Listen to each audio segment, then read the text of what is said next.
Now, to choose your code for the edition 10, it has changed a little bit in terms of the code selectors and how to find your code requirements. I'm just going to show you how to find your code requirements. So the first one that you want to go through is go through the food sector category. So FSC means food sector categories. Now, if you click on the question mark, now what's going to pop up is what is applicable to the scope, as well as the example of the product. So you want to match your code scopes, plus you also want to match your example of the product.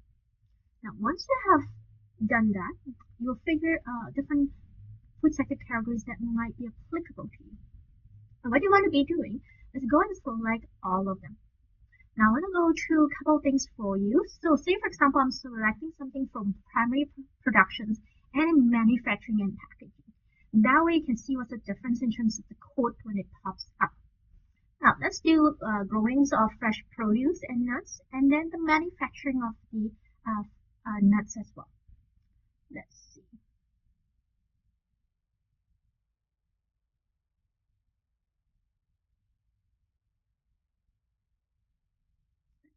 So this one is applicable to fruits and nuts varieties. So freezing, fermenting, and drying, as well as this fresh pasteurized foods juice, etc.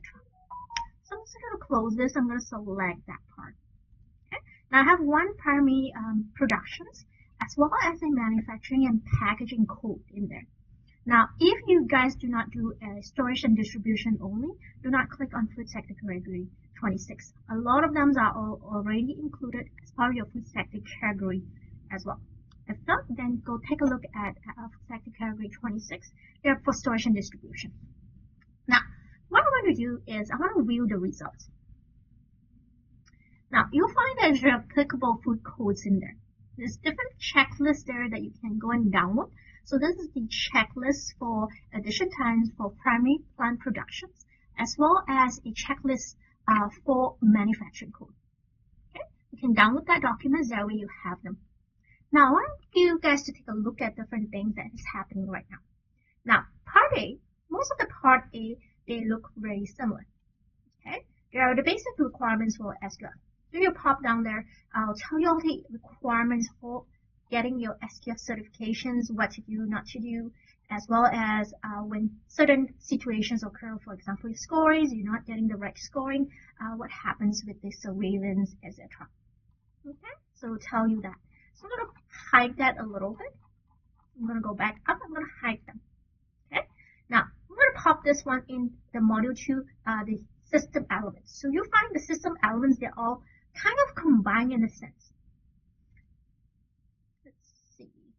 The specifications and product development is something that's really different. So I'm going to pop that for you to see what's the difference in there. Okay. Now you see how it works for the specification, product development, and supplier approval. When it comes to supplier approval, when you work with growing fresh produce and nuts, you want to replace the titles. This is the title for replacement. So it's not the same as in there. Okay. Now there is a couple of different things in there.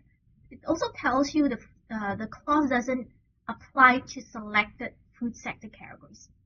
That means you're not responsible for doing 2.36 in there. But 2.35, everyone is required. But when you're working with food sector category 3, now you want to replace the number 2, you want to replace the number 2 with this information because right now it mentions specifically with inputs, okay, instead of ingredients. So it tells you a little bit of difference between the different terminology as well as the different requirements. Because certain things you do not require. Okay. Same goes as you go to the allergens. You see a couple of things in there as well. And there is requirements that there is selected items that is not applicable. Okay. Now, when you go to the specific good industry practices, we call them good industry practices, that covers GAP, good agricultural practice, good manufacturing practice, as well as good distribution practice if applicable to you. Now, for this one that we are specifically looking at, you will find that, hey, it's going to pop up different requirements. You will see there's different requirements because there is different between the farming versus an actual manufacturing. Okay, I'm just popping that up in terms of titles. That way you can see what's the differences in there. Okay, so So you have site requirements versus site location premises. You also have site operations versus building storage and equipment. Okay, there's receiving, storage, and transportations. So it's in 7.5 instead, housing, field pack, and product handling and transportations. Let's pop that up a little bit. So see a couple of things that is happening in here. Okay, I'll tell you a little bit of requirements for growing, harvesting, and inspection. Obviously, it's not going to be applicable to an actual manufacturing facility because they don't grow, they don't harvest, but they receive the materials. Now, also talks a little bit about boring material and glass control. So I'm going to pop that up for you. So it's just a little shorter information in terms of boring materials and hazard controls. On the FSC 14, you will find that that is actually under separation of functions. There is two parts to this. The first part is control foreign material contaminations. You can see there's a little longer information in there. Plus, you can see detections of foreign objects over here. So that way you will be able to see there is differences. Now, this will actually help you in terms of making sure you comply to all the codes because it specifically tells you which one is applicable, which one is not applicable, as well as is it specifically for the produce or is it specifically for the manufacturing part. That way you can kind of combine them together if your facility do everything from growing all the way to manufacturing.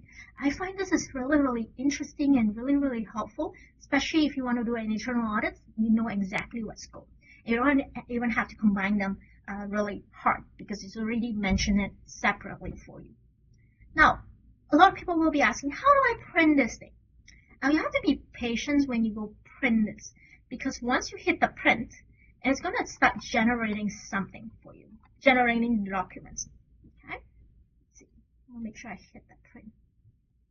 You have to be patient because it's working on it. It's going to take a while for it to start printing everything. There you go. So you can see it's generating that printing part.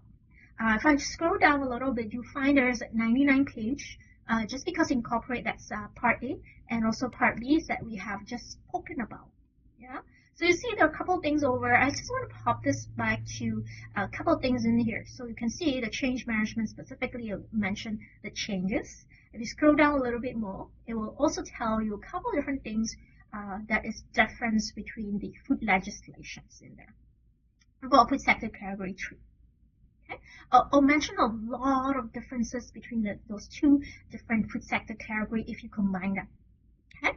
Now, if you combine a food sector category for manufacturing versus another manufacturing, they might be similar, but it might be very, very similar as well. Like they're not going to be that much differences versus a produce and food manufacturing. They're going to be very, very similar.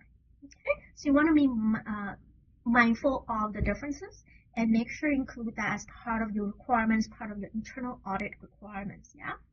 So you can hit print. Usually what I do is I save it to PDF. That way I always have a current documents without really having to go through this again and again.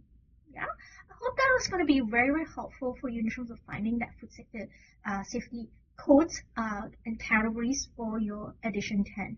Now the edition 10, I've been seeing people saying it's February 2027, but I haven't got that formal information from SQF yet. So we'll see when is the edition 10 is going to run. Every audit test is being run in 2026 right now. Everything is going to be edition 10. So recommendations for you to go through your edition edition 9 in 2026 first before you start going for a edition 10. If you already have done your audits, so be mindful your audit next year may very likely to be edition 10. Yeah? Alrighty, I'm going to let you work on this. If you have any questions, please email me. My email is on, my email and contact information is on the video descriptions, yeah?